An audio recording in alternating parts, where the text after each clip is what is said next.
जो खबर हमारी माटी से उपजे और पूरे देश में गूंजे, आपके हाथों के पन्नों से लेकर आपकी उंगलियों की डिजिटल स्क्रीन तक, नवा छत्तीसगढ़ की अपनी बुलंद आवाज, बेबाक, सच्ची और बिल्कुल सटी, गढ़ने पत्रकारिता के नए आयाम। आ रहा है उज्जवल भूमि, उज्जवल भूमि, प्रिंट और डिजिटल पर बहुत जल्द।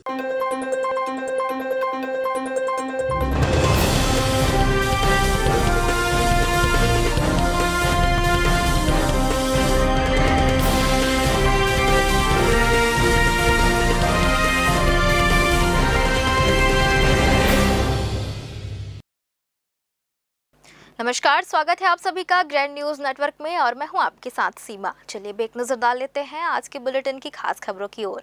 खबरों में आगे बढ़ने से पहले एक नजर आज की हेडलाइंस पर।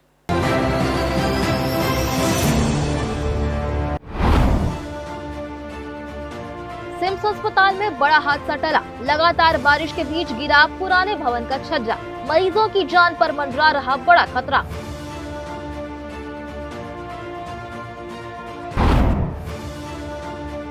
एक तरफा पुलिस कार्रवाई के खिलाफ लिपिक संघ का प्रदर्शन, साथियों को जेल भेजने पर जताई कड़ी आपत्ति, न्याय नहीं मिला तो 28 जुलाई से सामूहिक अवकाश।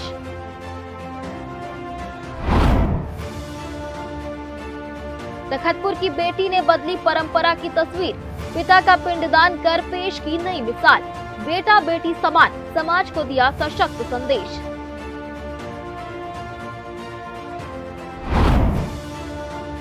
और लगातार बारिश से बिलासपुर में प्रशासन अलर्ट, उफनते नदी नालों और पुल पुलियों से दूर रहने की अपील।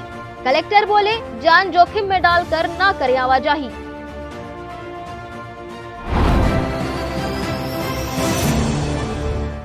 ये थी हेडलाइंस और अब खबरें विस्तार से। बिलासपुर संभाग के सबसे बड़े सिम्स अस्पताल में मरीजों की जान के साथ खुलेआम खिलवाड़ हो रहा है। लगातार हो रही बारिश के बीच सिम्स अस्पताल के पुराने बिल्डिंग का छज्जा अचानक भरभरा कर नीचे गिर गया। गनीमत ये रही कि इस दौरान कोई बड़ा हादसा नहीं हुआ और जनहानि टल गई, वरना यहाँ इलाज कराने रोजाना आने वाले हजारों मरीजों की जान खतरे में पड़ सकती थी। इस अस्पताल में दूर दराज से गंभीर बीमारियों का इलाज कराने रोजाना हजारों की संख्या में लोग पहुंचते हैं, लेकिन जर्जर और खस्ता हाल हो चुकी इमारतें अब मरीजों के लिए मौत का कुआं बनती जा रही हैं। आइए देखते हैं पूरी खबर। इस गंभीर मामले पर जब सिम्स के अधीक्षक प्रोफेसर डॉक्टर लखन सिंह से बात की गई तो उन्होंने स्थिति की पुष्टि करते हुए बताया कि लगातार हो रही बारिश के कारण पुराने जिला अस्पताल का ये सबसे पुराना भवन प्रभावित हुआ है। उन्होंने स्पष्ट किया कि यह बरामदे का पोर्शन है, जहां लगातार बारिश की वजह से सीपेज होने के कारण छपाई और छत का हिस्सा गिरा है। हाँ, मेरे जानकारी में है, जैसे आप भी देख रहे हैं लगातार कंटिन्यूस बारिश हो रही है और तो सबसे जो पुराना बिल्डिंग है हमारा पुराने जिला अस्पताल का एक भाग है, यहाँ पर हालांकि पेशेंट एक्सेस एरिया नहीं है, वो बरामदा का पोर्शन है। जब लगातार बारिश हुई तो एक जगह से छत का जो ऊपर जो छपाई हुआ रहता वो गिरा है, जो वहाँ सीपेज वगैरह का वो था। हमने उसको दिखवाया है, CGMSC वाले को भी बुलवाया था, PWD को भी लिखा है उस बिल्डिंग के एक बार पुनः पूरा निरीक्षण कर ले सुरक्षा की दृष्टि से। और अभी जो कि फिर से बारिश हो रहा था तो वहाँ पर सीपेज था ही, तो हमने अभी वहाँ पर लोगों को उस तरफ से जाने आने के लिए हमने मना किया हुआ है। उसको मेंटेनेंस वाले को हमने लिखा है, जितना जल्दी हो सके उसको ठीक कर लेंगे। डॉक्टर लखन सिंह ने आगे बताया कि इस स्थिति को देखते हुए उन्होंने CGMCS और PWD के अधिकारियों को पत्र लिखकर इस पुराने भवन का पूर्ण निरीक्षण करने और सुरक्षा सुनिश्चित करने को कहा है। साथ ही एहतियात के तौर पर फिलहाल उस तरफ लोगों की आवाजाही पर पूरी तरह से रोक लगा दी गई है और मेंटेनेंस विभाग को जल्द से जल्द सुधार कार्य करने के निर्देश दिए गए हैं। सवाल ये है कि जब अस्पताल प्रबंधन को इस जर्जर हालत की जानकारी पहले से थी तो किसी बड़े हादसे का इंतजार क्यों किया जा रहा था। मरीजों की सुरक्षा को ताक पर रखकर किए जा रहे इन आधे अधूरे इंतजामों से कभी भी कोई बड़ी अनहोनी हो सकती है। ग्रैंड न्यूज के लिए कैमरामैन राकेश खरे के साथ पिंटू दुबे की रिपोर्ट। नगर निगम सीमा में शामिल हुए पूर्व ग्राम पंचायत और नगर पंचायत क्षेत्रों के रहवासी आज भी सड़क, नाली, पेयजल और स्ट्रीट लाइट जैसे बुनियादी सुविधाओं के लिए परेशान हैं। 6 साल से अधिक समय बीतने के बावजूद कई वार्डों में विकास कार्य अधूरे हैं। शहर से लगे कई इलाकों में बड़ी कॉलोनियां बस चुकी हैं, लेकिन TNC से स्वीकृति नहीं मिलने का हवाला देकर निगम आवश्यक कार्य नहीं करा पा रहा है। दूसरी ओर निगम इन क्षेत्रों से नियमित टैक्स वसूल रहा है, जिससे लोगों में नाराजगी बढ़ रही है। लगातार हो रही बारिश ने हालात और खराब कर दिए हैं। सड़कों पर गड्ढों में पानी भरने से आवागमन मुश्किल हो गया है, जबकि कई स्थानों पर स्ट्रीट लाइट नहीं होने से रात में दुर्घटनाओं का खतरा बना हुआ है। जनप्रतिनिधियों का कहना है कि वे लगातार समस्याओं से निगम प्रशासन को अवगत करा रहे हैं, लेकिन अपेक्षित कार्रवाई नहीं हो रही है। वहीं रहवासियों ने मांग की है कि स्थायी निर्माण संभव नहीं होने पर कम से कम अस्थायी मरम्मत कर राहत दी जाए। इधर नगर निगम आयुक्त प्रकाश सर्वे का कहना है कि सभी जोन कार्यालयों को राशि आवंटित कर आवश्यक कार्य कराने के निर्देश दिए गए हैं, लेकिन जमीनी स्तर पर हालात अभी भी नहीं बदले हैं। गोकुल नगर का ज्ञापन भी आया है। उनकी मांग रहती है कि सड़क बहुत जर्जर हो चुकी है, स्कूल वगैरह नहीं, आंगनबाड़ी वगैरह में आवागमन करते हैं। लेकिन गोकुल क्या है, हमारे एक ग्रामीण क्षेत्र का एरिया है, अभी नगर निगम में शामिल हुआ है। उसको विधिवत प्रस्ताव बना करके तुरंत भेजेंगे ताकि किसी का आवागमन सुविधा असुविधा नहीं। फिलहाल तत्कालीन के लिए कोई सुविधा दी जाए? तत्कालीन के लिए हम लोग सभी जोन कमिश्नर को अपने बरसात को देखते हुए 4-4 लाख का सैंक्शन किए हैं ताकि कोई रोड में गड्ढे हैं या इस प्रकार व्यवस्था तत्काल निराकरण करें। नहीं भैया, एक ऐसा है कि जितने भी हमारे वार्ड में अभी नए अवैध कॉलोनियों का निर्माण हो रही है, जिससे हम खुद जनप्रतिनिधि परेशान है, पब्लिक परेशान है। निगम इस प्रशासन उसमें ध्यान क्यों नहीं दे रही है। नहीं, हमने कई बार शिकायत किया इस चीज़ के लिए कि भाई जितने अवैध निर्माण हो रहे हैं, जो भी बिल्डर या जो भी प्रॉपर्टी डीलर के माध्यम से आम जनता को भ्रमित करके उस चीज़ में बेचा जा रहा है और उसमें मकानें बन रही हैं, अभी भी बन रही हैं, बड़ी बड़ी गाड़ियां चल रही, जिससे ये रोड की स्थिति आप देख चुके हैं। उसमें ना तो बिल्डर ध्यान देता है, ना तो लेने वाले पब्लिक ध्यान देते, सिर्फ अपना गुस्सा और आक्रोश सिर्फ जनप्रतिनिधियों पर उतारते हैं कि पार्षद यहाँ का ध्यान नहीं दे रहा है, कि पार्षद नहीं बना रहा है। वैसे बिल्डरों का भी कहना है कि अब जो भी हो चुका है, अब पार्षद बनाएगा या निगम के द्वारा बनेगा। नहीं, अभी तक तो हमको अभी इस वर्ष में अभी सत्रकाल में अभी तक नहीं मिला है, लेकिन टेंडर हो चुका है, ये हमको मालूम है। हमने इस चीज़ के लिए हमने जोन कमिश्नर आयुक्त सर को इस रोड के बारे में हमने 4 दिन पहले ही को मैसेज किया था, व्हाट्सएप के माध्यम से बताया था कि स्थिति है, इसमें महिलाएं और बच्चे और बुजुर्ग बाइक से गिर रहे हैं, चलने के लायक नहीं, इसमें कम से कम कुछ इसमें गिरवा दीजिए। लेकिन अभी तक तो कोई तत्काल कार्रवाई तो हुई नहीं है। बागेश्वर धाम सरकार के मार्गदर्शन में चलाए जा रहे राष्ट्रव्यापी गौ माता को राष्ट्र माता घोषित करो अभियान के तहत सोमवार को बिलासपुर में सुंदरकांड मंडल एवं सनातनी समाज के लोगों ने कलेक्टर और एसडीएम के नाम ज्ञापन सौंपा। इस दौरान बड़ी संख्या में गौ भक्तों ने अभियान के समर्थन में हस्ताक्षर भी किए। ज्ञापन में कहा गया कि भारतीय संस्कृति और सनातन परंपरा में गौ माता को माता का दर्जा प्राप्त है, लेकिन वर्तमान समय में गौ तस्करी, गौवध और लापरवाही के कारण गौवंश असुरक्षित है। सड़कों पर आवारा गौवंश के कारण दुर्घटनाएं भी बढ़ रही हैं, जिससे जनहानि की घटनाएं सामने आती है। ज्ञापन के माध्यम से मांग की गई है कि केंद्र सरकार को गौ माता को राष्ट्रमाता का संवैधानिक दर्जा देने का प्रस्ताव भेजा जाए। साथ ही गौ तस्करी और गौवध पर कठोर कानून बनाकर उसका प्रभावी क्रियान्वयन किया जाए। गौशालाओं के संचालन और गौ संरक्षण के लिए पर्याप्त बजट उपलब्ध कराने तथा सड़कों पर घूम रहे निराश्रित गौवंश के स्थायी समाधान के लिए ठोस कदम उठाने की भी मांग की गई। कार्यक्रम में सुंदरकांड मंडल के पदाधिकारी, गौ भक्त और सनातनी समाज के लोग मौजूद रहे। हम लोग यहाँ गौ सम्मान के लिए आए हैं, गौ आह्वान के लिए। आज पूरे भारतवर्ष में कम से कम हमारे बागेश्वर धाम मातृशक्ति सुंदरकांड मंडल से 200 जिलों में ज्ञापन सौंपा गया है। तो हम बिलासपुर से हमारी टीम है, हम सब बहनें मिलके आज ज्ञापन कलेक्टर साहब को सौंपे हैं गौ सेवा के लिए। देखिए ऐसा है ना, एक्सीडेंट तो वो एक्सीडेंटली चीज़ें हैं, अब वो बनाया जाता है या हो जाता है, उसको तो हम कुछ बोल नहीं सकते। लेकिन ये चीज़ें जो हो रही है ये गलत है। गौ हत्या बंद होना चाहिए। गौ हत्या बंद होना चाहिए। हम देखेंगे, हमको जिस दिशा में हम जितना कर सकते हैं अपने तरफ से, और जो मतलब हमारे साथ खड़ा होगा, हम बिल्कुल इस दिशा में आगे बढ़ेंगे। बिलासपुर के कोनी थाना क्षेत्र के अंतर्गत समृद्धि विहार के पास अरपा नदी में एक 25 से 30 वर्ष के अज्ञात युवक का संदिग्ध अवस्था में शव तैरता मिलने से इलाके में सनसनी फैल गई है। स्थानीय ग्रामीणों की सूचना पर तुरंत मौके पर पहुंची पुलिस ने कड़ी मशक्कत के बाद शव को नदी से बाहर निकाला, लेकिन फिलहाल मृतक की पहचान नहीं हो सकी है। पुलिस ने शव को पंचनामा के बाद पोस्टमार्टम के लिए सिम्स अस्पताल भेज दिया है और मौत के असल कारणों तथा मृतक की शिनाख्त के लिए आसपास के थानों में गुमशुदा लोगों की जानकारी जुटाते हुए आगे की जांच में जुट गई है। बिलासपुर नगर निगम में जनप्रतिनिधि और इंजीनियरों के बीच विवाद अब गहराता नजर आ रहा है। मेयर इन काउंसिल की हालिया बैठक में एक पार्षद द्वारा निगम के इंजीनियर को कथित तौर पर मक्कार कहे जाने के विरोध में सोमवार को निगम के सभी इंजीनियर एकजुट हुए। इंजीनियरों ने इसे पूरे तकनीकी अमले का अपमान बताते हुए बैठक की और आगे की रणनीति तय की। इसके बाद उन्होंने नगर निगम आयुक्त और जिला कलेक्टर को ज्ञापन सौंपकर संबंधित जनप्रतिनिधि से सार्वजनिक माफी और उचित कार्रवाई की मांग की है। आइए देखते हैं पूरी खबर। मेयर इन काउंसिल की बैठक में निगम के एक इंजीनियर के खिलाफ कथित आपत्तिजनक टिप्पणी किए जाने का मामला अब तूल पकड़ने लगा है। सोमवार को नगर निगम के सभी इंजीनियरों ने एक बैठक आयोजित कर पूरे घटनाक्रम पर चर्चा की और इसे अधिकारियों एवं तकनीकी कर्मचारियों के सम्मान से जुड़ा मुद्दा बताया। बैठक में इंजीनियरों ने कहा कि जनप्रतिनिधियों द्वारा अधिकारियों और कर्मचारियों के साथ अभद्र भाषा का प्रयोग करना और सार्वजनिक रूप से अपमानित करना किसी भी स्थिति में स्वीकार्य नहीं है। उनका कहना था कि निगम के अधिकारी और इंजीनियर शासन की रणनीतियों के अनुरूप अपनी जिम्मेदारियों का निर्वहन करते हैं। ऐसे में उनके सम्मान की रक्षा होना भी जरूरी है। बैठक के बाद इंजीनियरों के प्रतिनिधि मंडल ने नगर निगम आयुक्त को ज्ञापन सौंपते हुए संबंधित जनप्रतिनिधि से सार्वजनिक रूप से माफी मंगवाने की मांग की। इसके साथ ही चेतावनी भी दी कि यदि उचित कार्रवाई नहीं की गई तो आने वाले दिनों में इंजीनियर उग्र आंदोलन करने के लिए बाध्य होंगे, जिसकी पूरी जिम्मेदारी प्रशासन की होगी। नगर पालिका निगम में MIC के सदस्य हैं श्री बंधु मौर्य जी। उनके द्वारा MIC की सभा चलने के दौरान उन्होंने सारे इंजीनियरों को मक्कार और कामचोर कहा, जिससे सारे इंजीनियर आहत हुए हैं।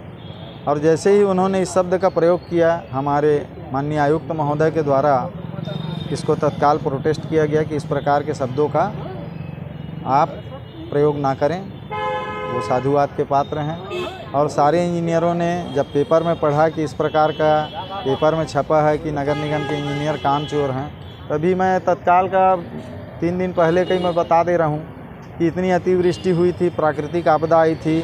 हमारे आयुक्त महोदय से लेकर नीचे का जो चपरासी बाबू इंजीनियर, सारे लोगों को पानी में राहत पहुंचाए, उनको खाना पहुंचाए। मैं स्वयं पानी में घुस के लोगों को निकाला हूं। SDRF टीम के माध्यम से उनका सहयोग किया। तो उसकी तारीफ़ तो नहीं हो रही नगर निगम की, लेकिन इस प्रकार का इंजीनियरों को टारगेट किया जा रहा है कि ये मक्कार हैं, ऐसे शब्द का प्रयोग करना उचित नहीं है। पूरा इंजीनियर जो हमारा समस्त इंजीनियर स्टाफ है वो इसकी घोर भर्त्सना करता है, निंदा करता है। इसी के संबंध में हम लोगों ने अपने आयुक्त महोदय को ज्ञापन दिया है, कलेक्टर महोदय को ज्ञापन दिया है, नगर विधायक को ज्ञापन देने गई है हमारी टीम। और नगर विधायक के अलावा जो हमारे विभागीय मंत्री हैं उनको भी ज्ञापन देंगे और सेक्रेटरी मैडम को भी ज्ञापन देंगे। नगर निगम आयुक्त ने इंजीनियरों को आश्वस्त करते हुए कहा कि पूरे मामले की जानकारी नगर प्रशासन एवं विकास विभाग को भेजी जाएगी। विभाग से प्राप्त निर्देशों के अनुरूप आगे की कार्रवाई सुनिश्चित की जाएगी। अभी सभी अभियंतागण आए थे, ज्ञापन देके गए हैं। लास्ट फ्राइडे को जो MIC की बैठक की गई थी, उसमें MIC की जो एजेंडा रहती है उसमें विधिवत चर्चा भी की गई है। चर्चा के दौरान ही कुछ कामों को लेकर के हमारे MIC मेंबर एक सदस्य के द्वारा सारे इंजीनियरों को एक आमयादी शब्द का इस्तेमाल किया गया है, जिसके कारण से उन लोग आहत हुए हैं। और सारे इंजीनियर लोग चाहते हैं कि हमसे क्षमा प्रार्थना करें। इसके लिए ज्ञापन दिया है और ज्ञापन देने के बाद में विधिवत कार्रवाई की मांग कर रहे हैं। इंजीनियर्स के पास में काफ़ी काम है और लगातार मॉनिटरिंग भी करते रहते हैं। अगर किसी को पर्टिकुलर हमारे जानने जनप्रतिनिधियों को आपत्ति है तो मैं बैठा हूँ यहाँ पे, मेरे से पर्सनली आकर के बता सकते हैं कि सर इंजीनियर काम नहीं करते, तो हम लोग विधिवत इसके खिलाफ में कार्रवाई भी करेंगे।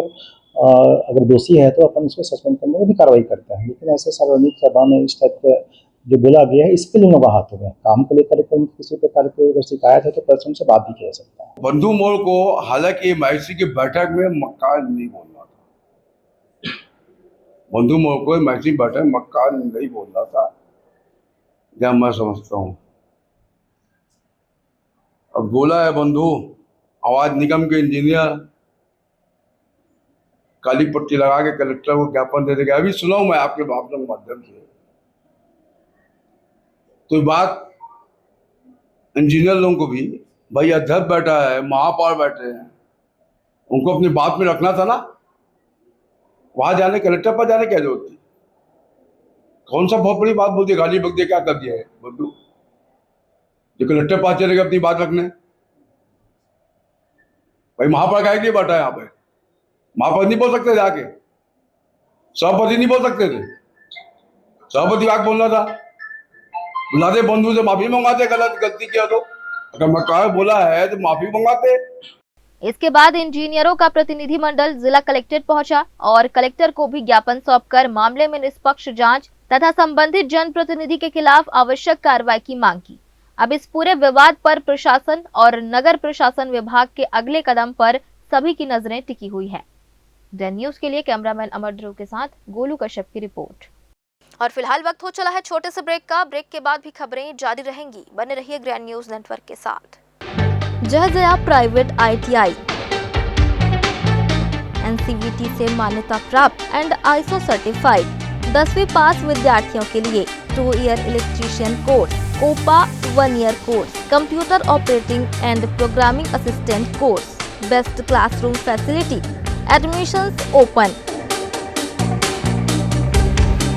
जयजया private ITI, riverview colony, Koni, Bilaspur, Chhattisgarh. Dr. C.V. Raman University offers high-quality education to students, particularly those from difficult geographical areas of central India.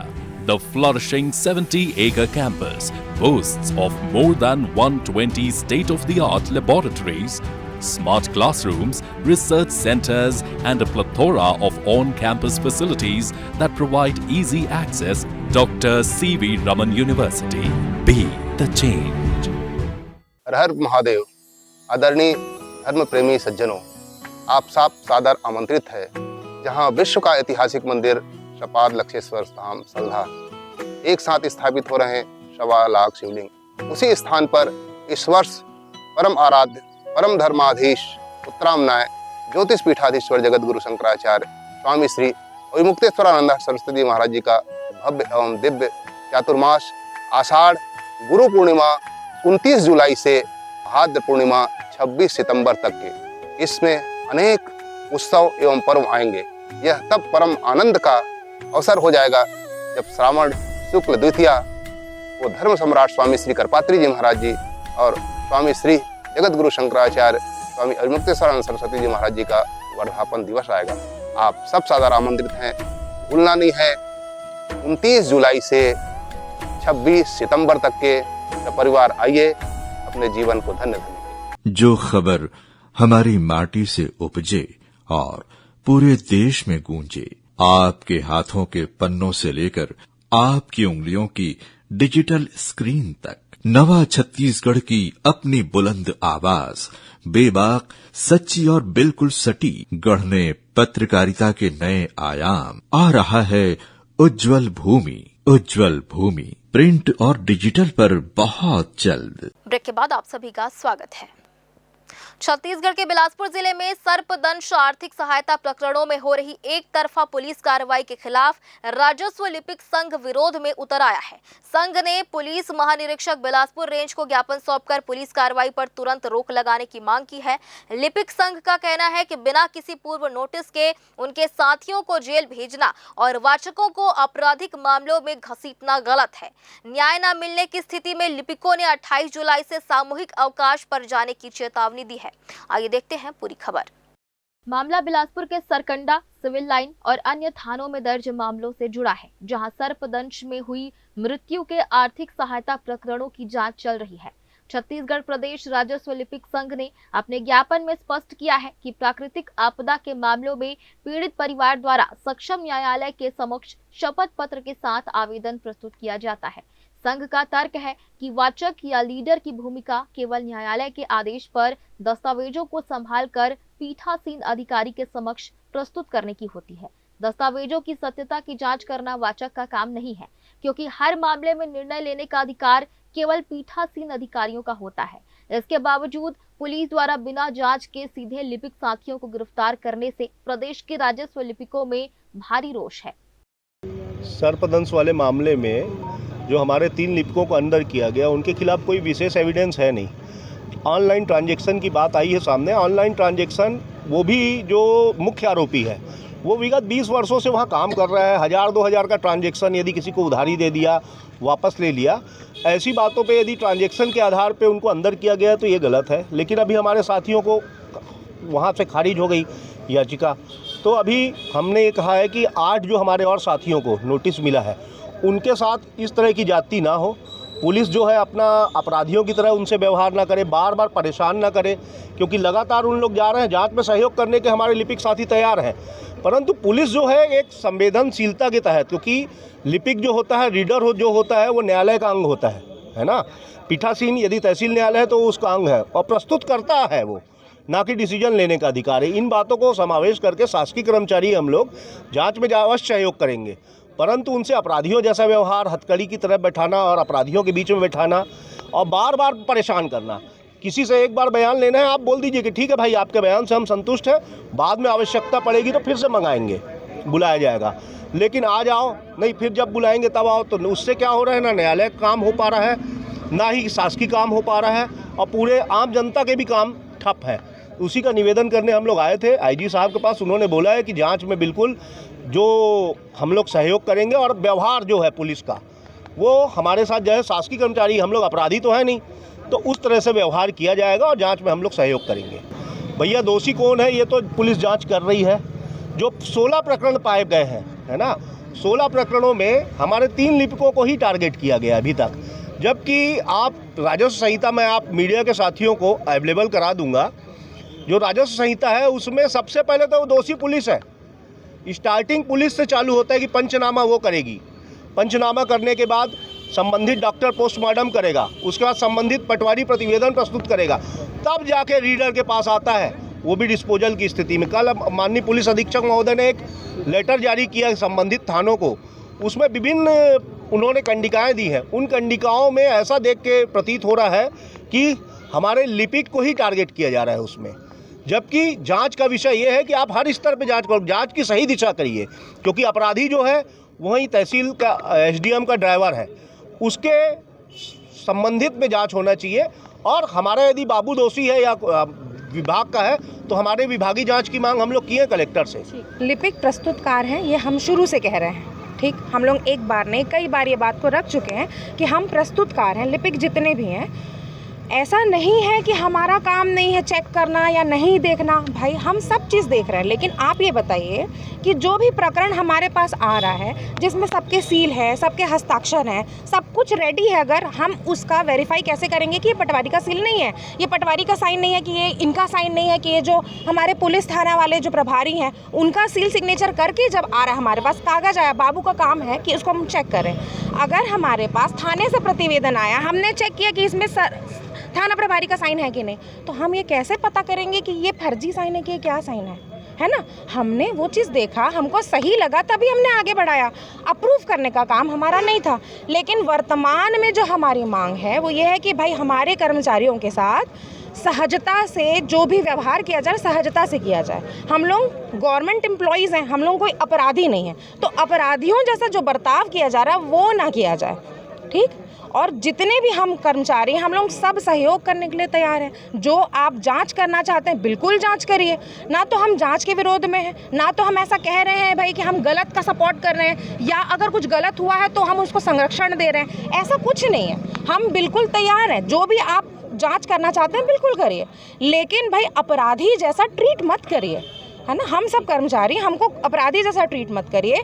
जिनको आप वहाँ पे बुला रहे हैं, जिनको भी बयान के लिए बुला रहे हैं, उनसे भी आप अच्छे से पेश आइए। जो सवाल पूछना है पूछिए। अगर ऐसा होता है कि वो सहयोग नहीं देते हैं तो फिर आप अगर कुछ और बोलना चाहते हैं आप बिल्कुल करिए। लेकिन जब हमारे कर्मचारी बिल्कुल सहयोग कर रहे हैं, आप जब बुला रहे हैं वो जा रहे हैं, तो उनके साथ अपराधी जैसा व्यवहार क्यों? तो हम बस यही चाहते हैं कि हम तैयार हैं सहयोग करने के, है ना। राजस्व लिपिक संघ ने प्रशासन को चेतावनी दी है कि यदि लिपिकों के ऊपर हो रही इस एक तरफा कार्रवाई पर तुरंत रोक नहीं लगाई गई तो वे अपने अधिकारों के लिए कड़ा कदम उठाएंगे। ज्ञापन के अनुसार यदि उचित कार्रवाई नहीं होती है तो जिले के सभी लिपिक साथी 28 जुलाई से सामूहिक अवकाश पर चले जाएंगे। संघ ने मांग की है कि जांच के दौरान नियमों को ध्यान में रखा जाए ताकि सभी कर्मचारी बिना किसी डर के अपने कर्तव्यों का पालन कर सकें। इस पूरे घटनाक्रम के बाद प्रशासनिक हलकों में हलचल मच गई है। जन न्यूज के लिए कैमरामैन राहुल ठाकुर के साथ पिंटू दुबे की रिपोर्ट। कोटा थाना क्षेत्र के अंतर्गत सूरजपुर पुल के पास राहगीरों को रोककर मोबाइल झपटने और मारपीट करने वाले 6 आरोपियों को पुलिस ने गिरफ्तार कर लिया है। बीते 23 जुलाई 2026 की रात प्रार्थी अपने साथी के साथ मोटरसाइकिल से लौट रहा था, तभी अज्ञात युवकों ने इमरजेंसी कॉल का बहाना बनाकर उन्हें रोका और उनका मोबाइल छीनकर उनकी बाइक को लात मारकर गिरा दिया तथा मौके से फरार हो गए। मामले की गंभीरता को देखते हुए पुलिस ने तुरंत एक विशेष टीम का गठन किया और मुखबिर की सूचना तथा हुलिया के आधार पर संदिग्धों को हिरासत में लिया। कड़ाई से पूछताछ करने पर आरोपियों ने अपना जुर्म कबूल कर लिया है, जिनकी निशानदेही पर घटना में प्रयुक्त हीरो स्प्लेंडर मोटरसाइकिल और लूटा गया नथिंग कंपनी का काला मोबाइल बरामद कर लिया है। पकड़े गए सभी 6 आरोपियों राकेश पोर्ते, दिव्यांशु कोल, तुषार साहू, अभय यादव, सुरेश पोर्ते और राहुल पोर्ते को गिरफ्तार कर न्यायिक रिमांड पर जेल भेज दिया गया है।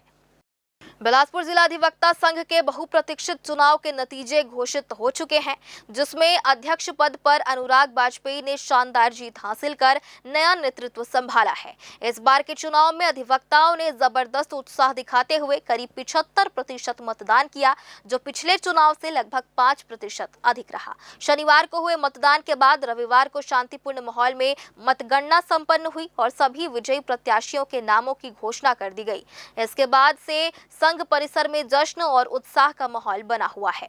जिला अधिवक्ता संघ के इस महत्वपूर्ण चुनाव में कुल 8 पदों और 14 कार्यकारिणी सदस्यों के लिए कुल 49 प्रत्याशी मैदान में अपनी किस्मत आजमा रहे थे। शनिवार को निर्धारित समय अनुसार मतदान प्रक्रिया संपन्न हुई, जिसमें संघ के कुल 2446 मतदाताओं में से 1836 अधिवक्ताओं ने अपने मताधिकार का प्रयोग किया।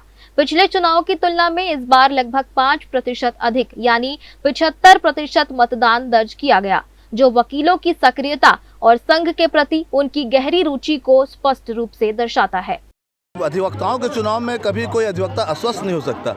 ये तो प्यार है अधिवक्ताओं का, जो मैं खुद कल्पना नहीं किया था। इसलिए बहुत बहुत आभार, मतलब मेरे पास शब्द नहीं है अपने भाइयों के लिए, अपने सीनियर लोगों के लिए, अपने जूनियर बच्चों के लिए बोलने के लिए। सिर्फ इतना बोल सकता हूं कि जीवन भर का ऋण है जो संभव इस जीवन में नहीं उतर पाएगा। सर्वप्रथम प्राथमिकता मेरी यह है कि मैंने ऐसा देखा है कि न्यायालयों में अधिवक्ताओं का सम्मान कम हो रहा है, तो मैं उसके लिए पहले प्रयास करूंगा। दूसरी प्राथमिकता मेरी यह है कि ये जो अधिवक्ता प्रोटेक्शन एक्ट है, जिसमें हम अधिवक्ताओं को बहुत परेशानी का सामना करना पड़ रहा है, उसके लिए व्यापक स्तर पर हम एक आंदोलन चलाएंगे सभी लोगों की मदद से। हमारे यहाँ बहुत जल्दी नए बिल्डिंग का उद्घाटन होने वाला है, तो हम सारे जितने साथी आज जीत के आए हैं, हम सब एक मीटिंग करके बहुत जल्द उसको उद्घाटन कराने का प्रयास करेंगे। उनके उद्घाटन होने से हमारे जो जूनियर बच्चों को, हमारी महिला अधिवक्ताओं को, मातृशक्ति को जो बैठने में कष्ट हो रहा है, वो निश्चित रूप से दूर होगा। वो भी एक प्राथमिकता में हमारी होगी। सर्टिफिकेट नहीं मिला है पूरे गिनती करके, पर विजयी घोषित कर दी जाएगी। क्या कहना चाहेंगे? मैं अपने सभी अधिवक्ता साथियों को दिल से धन्यवाद देता हूं कि मैंने इस पूरे चुनाव में किसी प्रकार का कोई प्रलोभन, किसी प्रकार का कोई अनुचित साधनों का उपयोग नहीं किया। उसके बाद भी इन्होंने मुझे मेरे कार्य को देकर विजय बनाया। इसके लिए मैं दिल से सभी अपने अधिवक्ता साथियों को धन्यवाद देता हूँ। अध्यक्ष पद पर अनुराग वाजपेयी की जीत के साथ ही रविवार को हुई मतगणना के बाद अन्य सभी प्रमुख पदों के परिणाम भी आधिकारिक रूप से घोषित कर दिए गए। चुनाव परिणामों के अनुसार विवेक पांडे ने सचिव पद पर, श्वेता शास्त्री ने कोषाध्यक्ष पद पर और धनंजय सिंह ने उपाध्यक्ष पद पर जीत दर्ज की है। इसके साथ ही राधा रजक कनिष्ठ महिला उपाध्यक्ष, शंकर चतुर्वेदानी सह सचिव, मनोज सिंह ठाकुर ग्रंथालय सचिव और सचिन दिगस्कर क्रीड़ा सचिव चुने गए हैं। इन पदों के साथ साथ सभी 14 कार्यकारिणी सदस्यों के परिणाम भी घोषित कर दिए गए हैं। मैं सर्वप्रथम अपने संघ के सभी वरिष्ठ और कनिष्ठ अधिवक्ताओं का, यहाँ के प्रत्येक सदस्य का हृदय से आभार व्यक्त करता हूँ, उनको सादर प्रणाम करता हूँ। उन्हीं के आशीर्वाद से, उन्हीं के समर्थन से यह विजय मुझे प्राप्त हुई है और मैं यह वचन देता हूँ कि अपने कार्यकाल में मैं इस संघ की प्रतिष्ठा, इस संघ के सम्मान को उत्तरोत्तर आगे बढ़ाने के लिए कार्य करता रहूँगा। सचिव पद बहुत महत्वपूर्ण पद होता है और सारे कार्य उनके साथ होते हैं। यहाँ पर बहुत सारी मूलभूत समस्याएं हैं, उन सब के लिए हम काम करेंगे। मेरे अगेंस्ट में 3 लोग और खड़े हुए थे और इस बार कोषाध्यक्ष जो पद है वो महिला आरक्षित था और मैं अपने साथी अधिवक्ता, कनिष्ठ अधिवक्ता, महिला अधिवक्ता, सीनियर अधिवक्ता सभी को बहुत बहुत धन्यवाद देना चाहूँगी, जिनकी वजह से, जिनके स्नेह से, जिनके प्यार से मैं आज विजय प्राप्त की हूँ। यह पूरी चुनावी प्रक्रिया पूरी तरह से अनुशासित और शांतिपूर्ण माहौल में संपन्न हुई, जिसमें किसी भी प्रकार की अप्रिय स्थिति से बचने के लिए पुख्ता इंतजाम किए गए थे। परिणाम घोषित होते ही अधिवक्ता संघ परिसर में समर्थकों की भारी भीड़ जुट गई और विजयी प्रत्याशियों का माला पहनाकर जोरदार स्वागत किया गया। जीत के बाद नए पदाधिकारियों ने उत्साह व्यक्त करते हुए अधिवक्ताओं के हितों की पुरजोर रक्षा करने, उनकी समस्याओं का समाधान निकालने और संघ को और अधिक मजबूत तथा संगठित बनाने का संकल्प लिया है। ग्रीन न्यूज के लिए कैमरामैन अमर ध्रुव के साथ गोलू कश्यप की रिपोर्ट। बिलासपुर के तोरवा थाना क्षेत्र अंतर्गत गुरु नानक चौक पर दिन दहाड़े बीच सड़क पर गुंडागर्दी और मारपीट का एक सनसनीखेज मामला सामने आया है, जिसका वीडियो सोशल मीडिया पर तेजी से वायरल हो रहा है।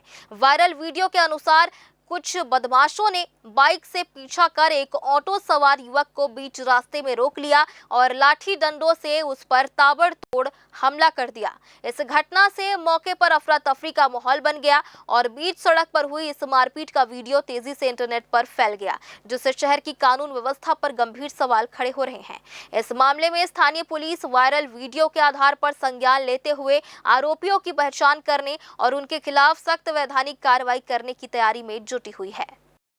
बिलासपुर शहर में आवारा कुत्तों का आतंक इस कदर बढ़ गया है कि हर गली और चौराहों पर कुत्तों का झुंड आम नागरिकों के लिए जी का जंजाल बना हुआ है। लोग दहशत के साए में जीने को मजबूर हैं, लेकिन नगर निगम के तमाम दावे और करोड़ों रुपए खर्च होने के बाद भी इस समस्या पर कोई ठोस लगाम नहीं लग पा रहा है। कागजी कार्रवाई और विज्ञापनों तक सीमित व्यवस्था के बीच आइए देखते हैं ग्राउंड जीरो से हमारी इस विशेष रिपोर्ट में नगर निगम और स्वास्थ्य विभाग के दावों की पूरी सच्चाई। शहर में आवारा कुत्तों का खौफ इस हद तक बढ़ चुका है कि बच्चों से लेकर बुजुर्गों तक का घर से बाहर निकलना मुश्किल हो गया है। हर गली नुक्कड़ और चौराहों पर घूम रहे कुत्तों के झुंड से लोगों में हमेशा डर का माहौल बना रहता है। शहरवासियों का आरोप है कि नगर निगम द्वारा आवारा कुत्तों की समस्या से निपटने के लिए जितने भी दावे किए जाते हैं वे जमीन पर पूरी तरह फेल साबित हो रहे हैं। करोड़ों रुपए खर्च करने के बावजूद ना तो इनकी संख्या पर कोई रोक लग पा रही है और ना ही नागरिकों को इस गंभीर खतरे से कोई राहत मिल रही है, जिससे निगम की कार्यशैली पर बड़े सवाल खड़े हो रहे हैं। इसमें डाक बाइट के लिए एक स्टेट गवर्नमेंट से सिद्धि करके एक संस्था है, उसको टेंडर किया गया है। हमारे मोटरी में काम कर रहे हैं, तो हमारा एक ग्रुप बना हुआ है। उसमें किसी प्रकार की तत्काल शिकायत आती है तो हमारी टीम जाकर के उसको विभाग को कैप्चर करती है। समस्या यहाँ पे आती है कि जिस समय डाकों की शिकायत आती है और हमारी जब टीम पहुँचती है तो डाक को सर्च करने में खोजने में बहुत दिक्कत होती है। लगभग हम लोग 4-5 घंटे उस डाक को खोजने लग जाते हैं, लेकिन पब्लिक की शिकायत ऑनलाइन भी आती है, निदान के माध्यम से भी आ रही है, तो हम लोग पूरी कार्रवाई करते हैं। हमारा एक संस्था गुरु मेरी बना है, उसमें एंटी रेबीज इंजेक्शन भी कर रहे हैं, वैक्सीनेशन भी लगा रहे हैं और 15 दिन से रखने का प्रावधान भी है। नसबंदी के लगभग हमारे पास अभी 2,500 से 3 हज़ार हम लोग डाक को नसबंदी कर चुके हैं। उसी तर्ज पे जो डाकों की शिकायत आती है उनको तत्काल अपन सेंटर में जाते हैं, उसको टेस्ट भी करते हैं। अगर पहले से नसबंदी है तो उसको 10-15 दिन रखकर रेस्क्यू करके हम लोग उसको रिहेबिलिटेशन सेंटर जाते हैं, उसके बाद उसको छोड़ दिया जाता है। इस गंभीर मुद्दे पर जब नगर निगम आयुक्त प्रकाश सर्वे से जवाब तलब किया गया तो उन्होंने बचाव की मुद्रा में अपनी सफाई दी। आयुक्त के अनुसार आवारा कुत्तों की रोकथाम के लिए राज्य सरकार के निर्देशों के तहत एक निजी संस्था को टेंडर देकर जिम्मेदारी सौंपी गई है और एक विशेष व्हाट्सएप ग्रुप के जरिए शिकायत मिलने पर टीम को मौके पर भेजा जाता है। हालांकि उन्होंने खुद इस बात को स्वीकार किया कि कई बार शिकायत मिलने के बाद जब अमला मौके पर पहुंचता है तो कुत्तों को तलाशने में 4 से 5 घंटा वक्त बीत जाता है, जिसके कारण तत्काल राहत मिलना मुमकिन नहीं हो पाता। निगम अब तक करीब 2,500 से 3,000 कुत्तों की नसबंदी और वैक्सीनेशन का दावा कर तो रहा है, लेकिन मैदानी हालात इन दावों की पोल खोलने के लिए काफी है। अभी आज ही समाचार में पढ़ा हूँ मैं, आप कह रहे जो आवारा कुत्तों बाढ़ में ये सब है, झुंड कुत्ते वार्ड में घूम रहे सब जगह पर शहर के अंदर, इसमें कोई कार्रवाई होते हुए मुझे नहीं दिख रही है। बोले शासन इस सब इन पे टेंडर होता है, क्या होता है हम लोग कोई जानकारी नहीं।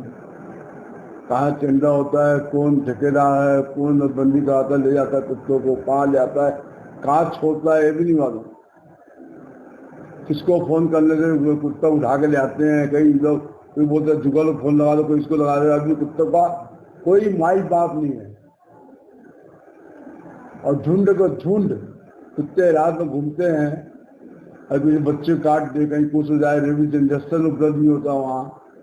आदमी घूमते था। 4 साल पहले 3 साल पहले मेरे मोहल्ले के एक यादव को काट दिया था, और काटने के बाद उसको मले गया हॉस्पिटल नहीं था, वो 2 दिन बाद आना, और 2 दिन बाद वो यादव नहीं गया, संत यादव नाम था उसका, उसको रेबिस हो गया और वो अपनी मर गया। बरसात में तो विशेष ध्यान देना चाहिए वहाँ कुत्तों पे, पकड़ के ले जाए, नसबंदी का उनका, यहाँ से थोड़ी दूर दराज छोड़ के ले जाए, जाके फिर उन छोड़ देते हैं लोग, ऐसा है, ले जाएंगे नसबंदी का फिर छोड़ देंगे, तो क्या मतलब हुआ जाने का, जाएंगे दूर फेंकेंगे, कहीं फेंक दे, कहीं आओ गाँव में ले जाए। सभापति विनोद सोनी ने कहा कि आवारा कुत्तों का आतंक शहर में बढ़ गया है और झुंड के झुंड कुत्ते शहर में घूम रहे हैं, लेकिन नगर निगम की ओर से इस संबंध में कोई कार्रवाई नहीं की जा रही है। उन्होंने नाराजगी जताते हुए कहा कि यह स्पष्ट नहीं है कि कुत्तों को पकड़ने का टेंडर किसके पास है, कौन ठेकेदार है और कुत्तों को पकड़कर वहां ले जाया जाता है। उन्होंने ये भी बताया कि कुछ साल पहले मोहल्ले के एक व्यक्ति को कुत्ते ने काट लिया था, जिससे उसके हाथ पैर में रेबीज फैल गया और 2 दिन बाद उसकी मौत हो गई। सभापति ने विशेष रूप से बरसात के मौसम में आवारा कुत्तों पर ध्यान देने, उन्हें पकड़ कर ले जाने और नसबंदी करने की बात कही। साथ ही ये भी आरोप लगाया कि कुत्तों को पकड़कर शहर से थोड़ी दूर छोड़ दिया जाता है, जिससे समस्या का समाधान नहीं होता। ज़्यादातर इनके जो हीट टाइम होता है उस समय ये थोड़ा सा एग्रेसिव नेचर के हो जाते हैं। इस समय उनके पास जाना, उनके पास आसपास रहना, उनको ये डर रहता है कि मेरे को कहीं मारने लग रहे हैं या कुछ कर रहे हैं। हर एनिमल पे एक डर रहता है, इसकी वजह से वो काटने की, वो अपनी सुरक्षा के डर से वो काटने, इसमें एक्सीडेंटली वो काट देता है। डोमेस्टिक डॉग्स जितने भी रहते हैं वो ज़्यादा डेंजरस है। कोशिश करें कि यदि कहीं पर है तो उसको अपना सुरक्षा पहले करें, ताकि वो एग्रेसिवनेस भी ये भी आता है। कई बार ऐसा भी देखने को मिला है कि आप चल रहे हो, पीछे से आके काट देता है। वैसे में हमेशा अलर्ट रहना चाहिए कि डोमेस्टिक डॉग आसपास एरिया है, उसमें डॉग है तो उससे अपना जो भी सुरक्षा के लिए रखें, और उससे जो भी यदि हो भी गया तो अपन ये उस चीज़ को ये भी करना है कि उस डॉग को ऑब्जर्वेशन में रखें कि और किसी को तो नहीं काटा है या और एनिमल्स को तो नहीं काट रहा है या उसका नेचर क्या है, तो उसको कम से कम 10 दिन तक ऑब्जर्वेशन करना चाहिए उस क्षेत्र में। क्योंकि वो लगातार किसी को काट रहा है तो ये मान के चलिए कि वो रेबीज के लक्षण है उसमें, और यदि एक्सीडेंटली काटा है तो भी आजकल हम लोग उसमें रिस्क नहीं लेते, तो भी तत्काल उसको अस्पताल पहुंचते हैं। और सभी अस्पताल में, शासकीय अस्पताल में रेबीज की इम्यूनोग्लोबिन और रेबीज की इंजेक्शन उपलब्ध है, हमारे पास भी उपलब्ध है। हमारे यहाँ भी लगभग लगातार नए केस 25 से 30 नए केस आ रहे हैं, 70-80 पुराने जो फॉलोअप वाले आ रहे हैं, लगातार ही चल रहा है। लेकिन अभी जुलाई के महीने में थोड़ा सा बढ़ जाता है, अभी बढ़ा है कुछ केसेस। उसमें सुरक्षा अपना खुद का करना ही सबसे बेहतर उपचार है, और फिर यदि हो भी गया एक्सीडेंटली तो आप तत्काल इंजेक्शन लगवाएं। निगम के लचर इंतजामों के बीच बिलासपुर के सिम्स अस्पताल में डॉग बाइट के मामले लगातार डरा रहे हैं। सिम्स के अधीक्षक डॉक्टर लखन सिंह ने बताया कि हिट टाइम और अन्य कारणों से कुत्तों का आक्रामक स्वभाव बढ़ जाता है, जिससे रोजाना अस्पताल में 25 से 30 नए और 70 से 80 पुराने फॉलोअप केस पहुंच रहे हैं, और जुलाई के महीने में तो ये आंकड़े और भी तेजी से बढ़ जाते हैं। डॉक्टर सिंह ने चेतावनी दी है कि घरेलू और आवारा दोनों तरह के कुत्ते खतरनाक साबित हो सकते हैं। उन्होंने सलाह दी है कि यदि किसी को कुत्ता काट ले तो बिना कोई जोखिम उठाए तुरंत सरकारी अस्पताल पहुंचना चाहिए, जहां रेबीज और इम्यूनोग्लोबुलिन के इंजेक्शन पूरी तरह मुफ्त और उपलब्ध हैं। जेन न्यूज के लिए कैमरामैन राकेश खरे के साथ पिंटू दुबे की रिपोर्ट। एक बार फिर से वक्त हो चला है छोटे से ब्रेक का। ब्रेक के बाद भी खबरें जारी रहेंगी, बने रहिए ग्रैंड न्यूज नेटवर्क के साथ। जय प्राइवेट ITI NCVT से मान्यता प्राप्त एंड ISO सर्टिफाइड 10वीं पास विद्यार्थियों के लिए 2 year electrician course, OPA 1 year course, computer operating and programming assistant course, best classroom facility, admissions open. जय private ITI, riverview colony, Koni, Bilaspur, Chhattisgarh. Dr. C.V. Raman University offers high-quality education to students, particularly those from difficult geographical areas of central India. The flourishing 70-acre campus boasts of more than 120 state-of-the-art laboratories, smart classrooms, research centers, and a plethora of on-campus facilities that provide easy access. Dr. C.V. Raman University. Be the change. हर हर महादेव। आदरणीय धर्म प्रेमी सज्जनों, आप सब सादर आमंत्रित है, जहां विश्व का ऐतिहासिक मंदिर शपाद लक्षेश्वर धाम सल्धा एक साथ स्थापित हो रहे हैं 1.25 लाख शिवलिंग। उसी स्थान पर इस वर्ष परम आराध्य परम धर्माधीश उत्तरामनाय ज्योतिष पीठाधीश्वर जगत गुरु शंकराचार्य स्वामी श्री अविमुक्तेश्वरानंद सरस्वती महाराज जी का भव्य एवं दिव्य चातुर्मास आषाढ़ गुरु पूर्णिमा 29 जुलाई से भाद्र पूर्णिमा 26 सितंबर तक के इसमें अनेक उत्सव एवं पर्व आएंगे। यह तब परम आनंद का अवसर हो जाएगा जब श्रावण शुक्ल द्वितीया वो धर्म सम्राट स्वामी श्री करपात्री जी महाराज जी और स्वामी श्री जगत गुरु शंकराचार्य स्वामी अविमुक्तेश्वरानंद सरस्वती जी महाराज जी का वर्धापन दिवस आएगा। आप सब सादर आमंत्रित हैं, भूलना नहीं है।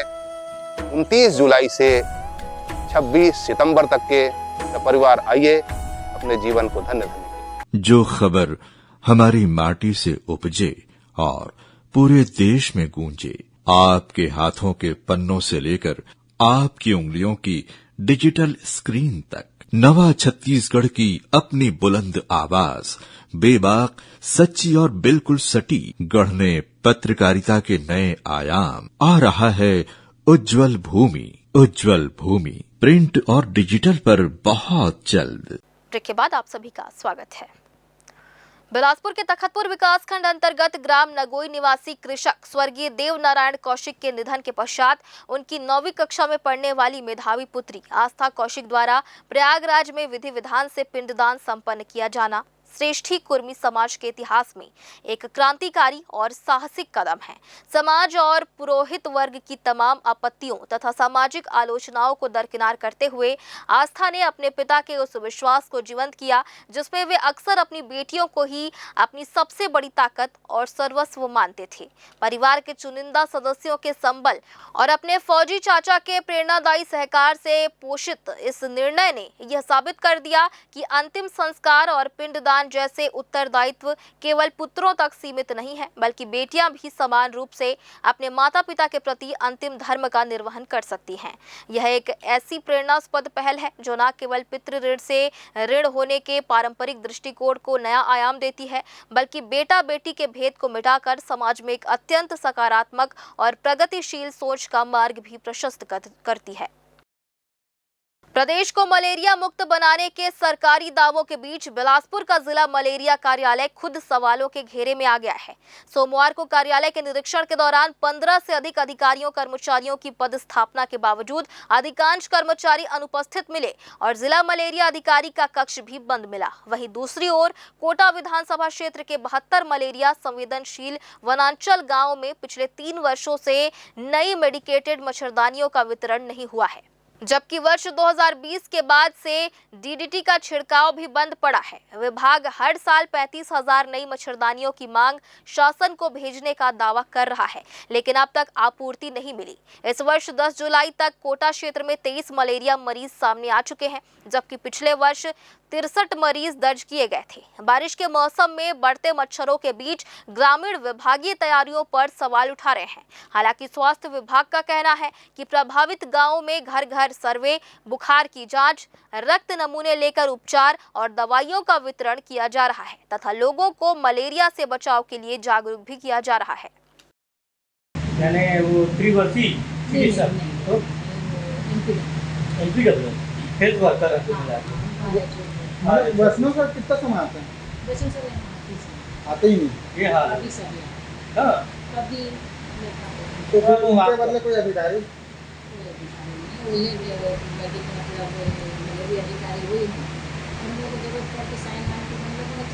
हाँ, स्लाइड लाइट जांच कौन करता है? अच्छा, आज नहीं आते। बिलासपुर में लगातार हो रही बारिश के बीच जिला प्रशासन पूरी तरह अलर्ट मोड पर है। उफनती नदियों और लबालब जलाशयों के बीच जान जोखिम में डालकर स्टंट करने और पानी पार करने वालों पर पुलिस ने सख्ती बढ़ा दी है। वरिष्ठ पुलिस अधीक्षक एसएसपी रजनेश सिंह ने स्पष्ट चेतावनी दी है कि बारिश का आनंद जरूर लें, लेकिन अपनी जान खतरे में डालने की गलती बिल्कुल ना करें। आइए देखते हैं पूरी खबर। मानसून के इस सीजन में जिले के डैम, जलाशय और नदी नाले उफान पर हैं। कई जगहों पर पुल पुलियों और सड़कों के ऊपर से तेज धार में पानी बह रहा है। इसके बावजूद कुछ लोग और खासकर युवा जान जोखिम में डालकर तेज बहाव को पार करने की कोशिश करते हैं या फिर नदियों के पास रील्स और खतरनाक स्टंट करते नजर आते हैं। ऐसे मामलों में संभावित हादसों को रोकने के लिए एसएसपी रजनेश सिंह के निर्देश पर पुलिस महकमा पूरी तरह मुस्तैद हो गया है। शहर के सभी संवेदनशील और खतरनाक जल स्रोतों वाले स्थानों पर पुलिस बल तैनात कर दिया गया है, जो लगातार निगरानी रख रहा है। और आपके माध्यम से मैं जैसा कि अभी कोटा और रतनपुर में जो डैम है हमारे, उन सभी जगहों पर यूथ जा रहे हैं, घूमने जाएं, बिल्कुल उसमें कोई समस्या नहीं है, लेकिन ऐसी जगहों पर बहुत सावधानी रखें। किसी भी हालत में, अभी पानी का बहाव बहुत तेज़ है, ऐसे कहीं भी स्पॉट जहां पर कि वाटर स्पोर्ट्स के रूप में उसको ना लें और ऐसी घटनाएं घटित हो रही हैं। कल भी हम लोगों ने काफ़ी वहां पर स्टाफ लगाया था जिससे कि ऐसे लोगों को रोका जा सके। तो मैं युवाओं को आप सभी के माध्यम से अनुरोध करूंगा कि ऐसे खतरनाक स्टंट या ऐसी जगहों पर पानी में उतरकर अपनी जान को जोखिम में न डालें। पुलिस प्रशासन ने दो टूक शब्दों में कहा कि सुरक्षा नियमों को तोड़ने वालों और उफनते पानी के करीब जाकर लापरवाही बरतने वालों के खिलाफ सख्त कानूनी कार्रवाई की जाएगी। एसएसपी रजनेश सिंह ने नागरिकों से अपील की है कि वे किसी भी सूरत में उफनती नालियों, पुलियों या पानी से ढकी सड़कों को पार करने का दुस्साहस न करें। प्रशासन की यह सख्ती केवल नियमों का पालन करवाने के लिए नहीं, बल्कि हर एक नागरिक की जीवन रक्षा के लिए है, क्योंकि आपकी सुरक्षा ही पुलिस और प्रशासन की सबसे बड़ी प्राथमिकता है। ग्रैंड न्यूज के लिए कैमरामैन राकेश खरे के साथ पिंटू दुबे की रिपोर्ट। बिलासपुर में लगातार हो रही बारिश को देखते हुए जिला प्रशासन अलर्ट मोड पर है। कलेक्टर संजय अग्रवाल ने जिलेवासियों से बारिश के दौरान विशेष सावधानी बरतने की अपील की है। उन्होंने कहा कि थोड़ी सी लापरवाही भी बड़े हादसे का कारण बन सकती है, इसलिए प्रशासन के सुरक्षा निर्देशों का पालन करना बेहद जरूरी है। कलेक्टर संजय अग्रवाल ने कहा कि जिले में लगातार बारिश के कारण कई नदी नाले उफान पर हैं और कई जगहों पर पुलियों व सड़कों के ऊपर से पानी बह रहा है। ऐसे स्थानों पर जान जोखिम में डालकर आवाजाही करना बेहद खतरनाक है। उन्होंने लोगों से अपील की कि जहां सड़क या पुल के ऊपर से पानी बह रहा हो, वहां किसी भी स्थिति में उसे पार करने की कोशिश ना करें। तेज बहाव का सही अंदाजा नहीं लग पाता और एक छोटी सी चूक जानलेवा साबित हो सकती है। कलेक्टर ने कहा कि प्रशासन लगातार हालात पर नजर बनाए हुए हैं और जरूरत के अनुसार सभी आवश्यक इंतजाम किए जा रहे हैं। नागरिकों से अपील है कि केवल सुरक्षित मार्गों का उपयोग करें और किसी भी तरह का जोखिम उठाने से बचें। जिला प्रशासन ने लोगों से मौसम विभाग की चेतावनियों पर ध्यान देने, अफवाहों से बचने और आपात स्थिति में तत्काल प्रशासन से संपर्क करने की अपील की। प्रशासन का कहना है कि सतर्कता और सावधानी ही इस बरसात में सबसे बड़ा बचाव है। क्योंकि ये बरसात का मौसम है और जहाँ कहीं पे भी नदियों में पानी तेज रहता है, ज़्यादा ओवरफ्लो होता है, आपके माध्यम से मेरी अपील रहेगी कि जहाँ कहीं पे भी इस तरह की पानी सड़क के ऊपर से बह रहा है, उसको बिल्कुल भी पार करने की कोशिश नहीं करें, अन्यथा वहाँ पे हादसा हो सकता है। हमने सभी लोगों को अलर्ट किया है। नीचे जो भी चाहे नगरीय क्षेत्र हो चाहे ग्रामीण क्षेत्र हो, सभी लोगों को इसमें हमने सतर्क रहने के लिए अनुरोध किया है। छत्तीसगढ़ के बिलासपुर नगर निगम में इन दिनों सियासत का पारा 7वें आसमान पर पहुंच गया है। निगम की बैठकों से शुरू हुआ जुबानी जंग का यह सिलसिला अब मान सम्मान की ऐसी राजनीतिक लड़ाई में बदल चुका है, जहां अधिकारी और जनप्रतिनिधि आमने सामने आ गए हैं।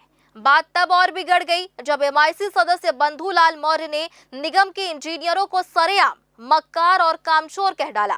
इस एक सिंगल शब्द ने ऐसा बड़ा राजनीतिक मुद्दा उठा दिया है कि अब कमिश्नर से लेकर कलेक्टर तक ज्ञापन और चेतावनियों का दौर चल पड़ा है। आइए जानते हैं इस राजनीतिक ड्रामे की पूरी अंदरूनी कहानी इस पैकेज में। बिलासपुर नगर निगम के पीडब्ल्यूडी विभाग के चेयरमैन और एमआईसी सदस्य बंधुलाल मौर्य ने निगम के इंजीनियरों की कार्यशैली पर एक ऐसा जोरदार राजनीतिक हमला बोला कि पूरा महकमा हिल गया। उन्होंने दो टूक शब्दों में इंजीनियरों को मक्कार और कामचोर करार दे दिया। मौर्य का सीधा और तीखा आरोप है कि ये अधिकारी सिर्फ ऑफिस में बैठकर एसी की हवा खाते हैं, फील्ड में जाकर निर्माण कार्यों की सुध नहीं लेते और सिर्फ ठेकेदारों के बिल पास करने में जुटे रहते हैं।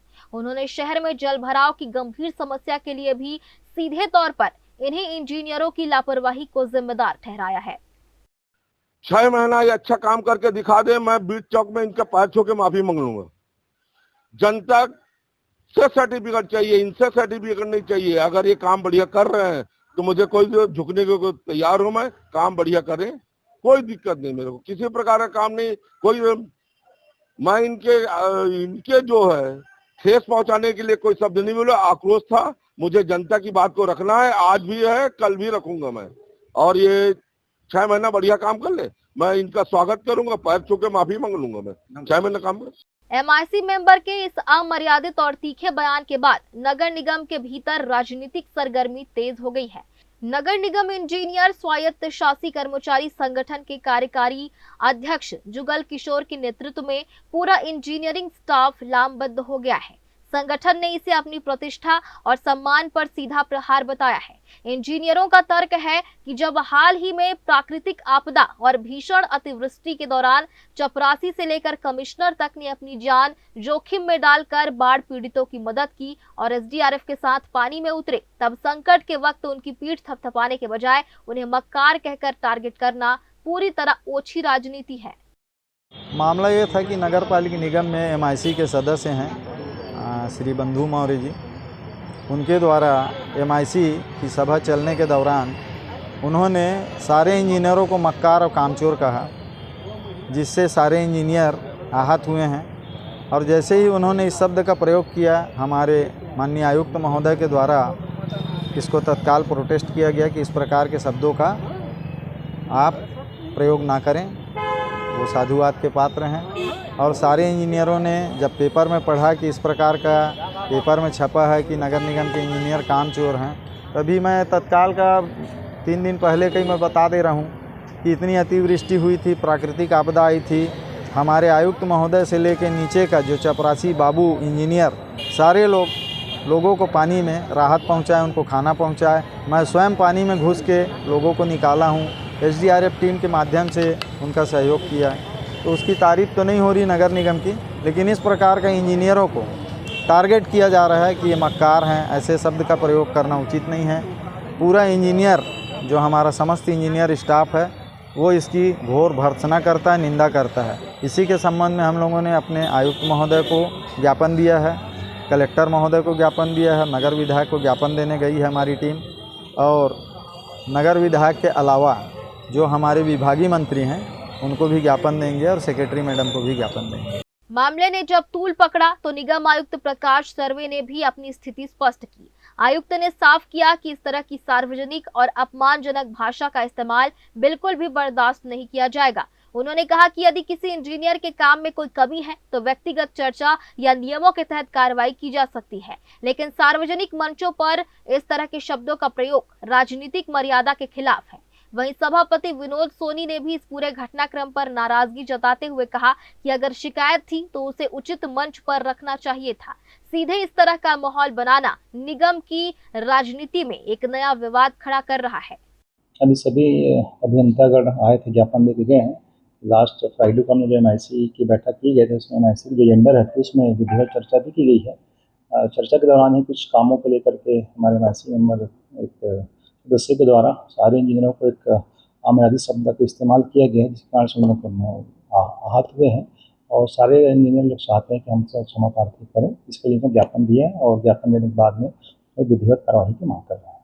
इंजीनियर्स के पास में काफ़ी काम है और लगातार मॉनिटरिंग भी करते रहते हैं। अगर किसी को पर्टिकुलर हमारे जानने जनप्रतिनिधियों को आपत्ति है तो मैं बैठा हूँ यहाँ पे, मेरे से पर्सनली आकर के बता सकते हैं कि सभी इंजीनियर काम नहीं करते, तो हम लोग विधिवत इसके खिलाफ में कार्रवाई भी करेंगे और अगर दोषी है तो अपन उसको सस्पेंड करने में भी कार्रवाई करते हैं। लेकिन ऐसे सार्वजनिक सभा में इस टाइप का जो बोला गया है इसके लिए लोग आहत हो गए। काम को लेकर किसी प्रकार की अगर शिकायत है तो पर्सन से बात भी किया सकता है। एमआईसी मेंबर बंधुलाल मौर्य ने अपने इस बयान पर जरा भी नरमी बरतने से इनकार कर दिया है। उन्होंने तंज कसते हुए कहा कि यह कोई गाली नहीं है, बल्कि जो काम नहीं करेगा उसे वह यही कहेंगे। मौर्य ने अफसरों को खुली चुनौती देते हुए यहां तक कह दिया कि यदि ये इंजीनियर 6 महीने तक शहर में बेहतरीन काम करके दिखा दे तो वह शहर के बीचों बीच चौक पर जाकर उनके पैर छूकर माफी मांगने को तैयार हैं। उन्होंने साफ कर दिया कि वह जनता की नाराजगी और समस्याओं को सामने ला रहे हैं और आगे भी इस सियासी और प्रशासनिक मोर्चे पर पीछे हटने वाले नहीं हैं। वहीं इस मामले को लेकर नगर निगम के सभापति विनोद सोनी का कहना है कि अभियंताओं के संबंध में अमर्यादित शब्दों का इस्तेमाल किया गया था, लेकिन यदि किसी को काम को लेकर शिकायत या आपत्ति थी तो उन्हें अपनी बात सभापति या संबंधित अधिकारियों के समक्ष रखनी चाहिए थी, न कि सीधे कलेक्टर के पास जाकर इस तरह की भाषा का प्रयोग करना चाहिए था। उन्होंने ये भी कहा कि इस प्रकार के शब्दों का प्रयोग करना और अभियंताओं को कामचोर या मक्कार कहना उचित नहीं है, क्योंकि निगम का पूरा अमला और अभियंता लगातार क्षेत्र में काम में जुटे रहते हैं। हालांकि यदि कोई काम नहीं करता है या दोषी पाया जाता है तो उनके खिलाफ उचित कार्रवाई की जानी चाहिए। भाई देखो, गर्मा गर्मी हर एमआईसी में हर समान समय होता है, और होता भी था, पहले भी होता था, आज भी होता है, उससे महापौर था, उस समय भी होता रहा। राजीव पांडे समय भी 28 में होता था गर्मा गर्मी। मगर जो शब्द परसों बताया आप, जो मक्कार बोला, मक्कार क्या होता है? मक्कार शब्द क्या गाली होता, क्या होता, मैं समझ नहीं पाया। बंधु मैंने ऐसा क्या बोल दिया जो आई साहब भी तिल मिला गए, आई साहब भी तिल मिला गए। मक्कार शब्द मुझे लगता है काम चोर होता है, और कुछ होता है क्या मैं नहीं जानता भाई। तो बंधु मोड़ को हालांकि एमआईसी की बैठक में मक्कार नहीं बोलना था, बंधु मोड़ को एमआईसी बैठक में मक्कार नहीं बोलना था, जहाँ मैं समझता हूँ। अब बोला है बंधु, आवाज निगम के इंजीनियर काली पट्टी लगा के कलेक्टर को ज्ञापन दे देगा। अभी सुनाऊं मैं आपके भाषण के माध्यम से। तो बात इंजीनियर लोगों को भी, भाई अध्यक्ष बैठा है, महापौर बैठे हैं, उनको अपनी बात में रखना था ना। वहां जाने, कलेक्टर पर जाने क्या जरूरत थी? कौन सा बहुत बड़ी बात बोलती, गाली बक दे, क्या कर दिया है बंधु? जो कलेक्टर पास चलेगा अपनी बात रखने, भाई महापौर का लिए बैठा है यहाँ पे, महापौर नहीं बोल सकते जाके, सभापति नहीं बोल सकते थे, सभापति आग बोलना था, बुलाते बंधु से माफी मंगाते, गलती किया तो। अगर मक्कार बोला है तो माफी मंगाते। पता कर रहा है, ये तो राजनीति ही कर रहा है, निगम के इंजीनियर राजनीति कर रहे हैं।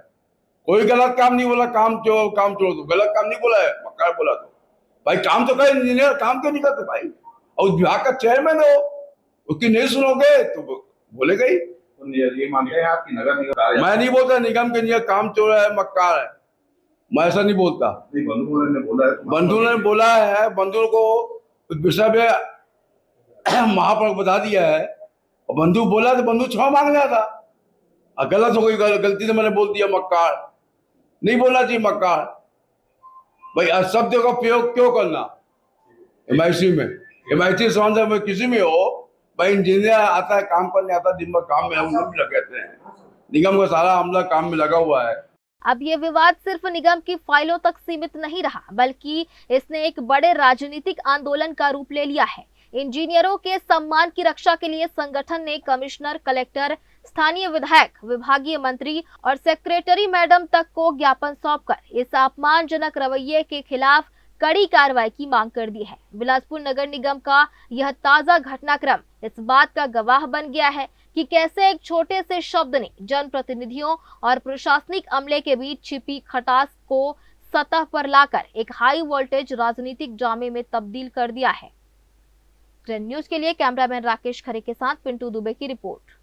और फिलहाल आज की इस बुलेटिन में बस इतना ही। अगले बुलेटिन में फिर होगी आपसे मुलाकात। तब तक के लिए मुझे और मेरी पूरी टीम को दीजिए इजाजत। नमस्कार।